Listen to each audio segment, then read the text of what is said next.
Hi, I'm Milla Inkila. I'm the Postgraduate Director here at the Mind Lab in New Zealand. And I'll give you a short introduction what design thinking is and what are design mindsets.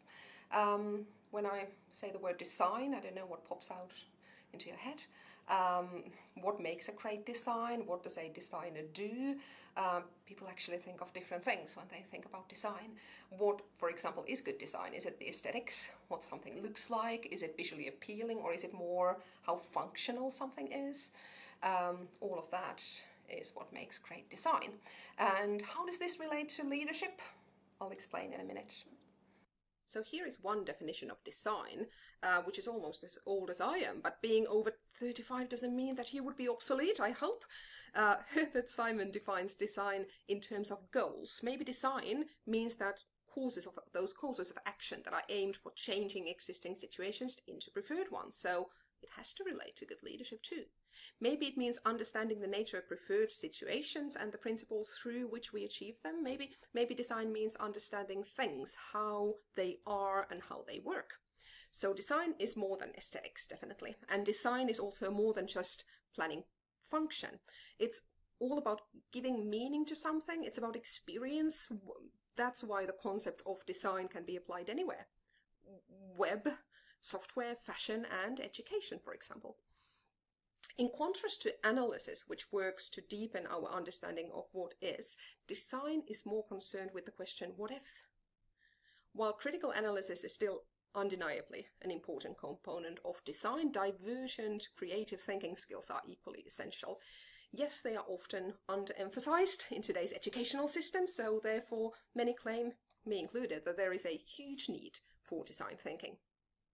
So what is design thinking? This man here is a good guy to explain that. He's kind of the grandfather of design thinking, David Kelly, the founder of IDEO, a company whose workers were originally high-tech designers who, for example, made the first Apple computer's mouse for Steve Jobs. But more recently, IDEO started to working with healthcare organizations and even educators. Kelly says everyone means something slightly different by the term. He says he hears people using design thinking to mean something quite different from what he means with it. So according to him, it's a method for how to come up with ideas. These are not just ideas, but breakthrough ideas. And they are new to the world, especially with respect to complex projects and problems. That's when you really need multidisciplinary teams, according to him. And you really need to build prototypes, think with your hands and try those prototypes with your users.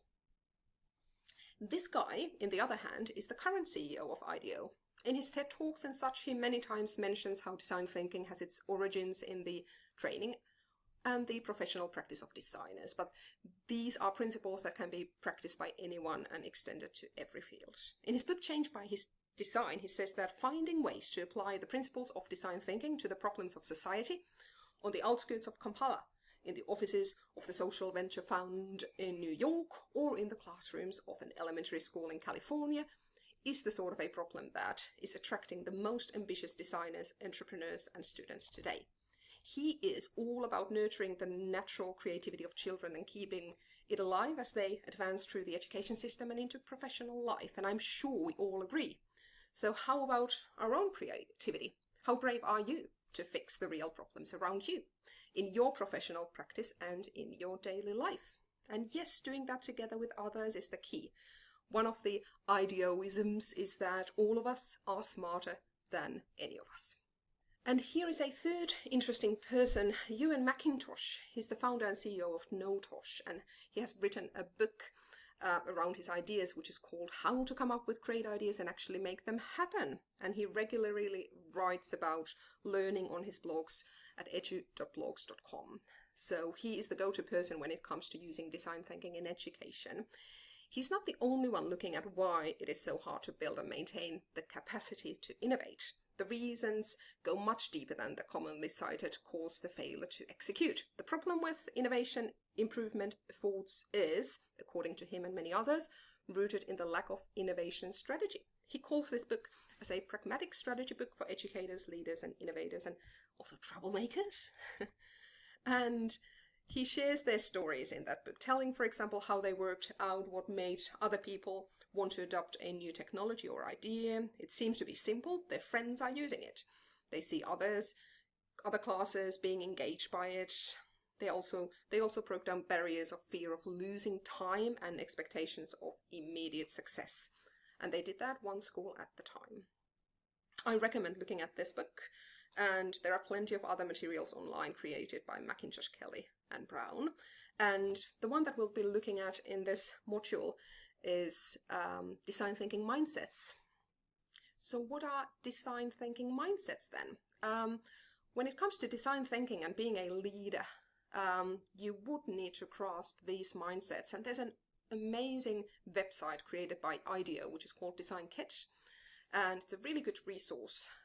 They showcase the mindsets that are needed to be a good designer. And I'd say that the same ones apply to being a good leader.